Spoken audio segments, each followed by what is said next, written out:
Ma dove vai? Ma dove vai? Dove?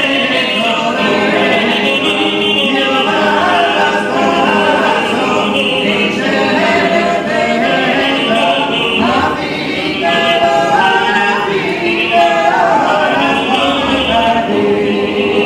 io vado a sposo, ricevete la figlia, la figlia,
Questa è una bellissima canzone che gli ha insegnato il maestro Luciano Brogli, un applauso anche a lui che è stato uno dei più bravi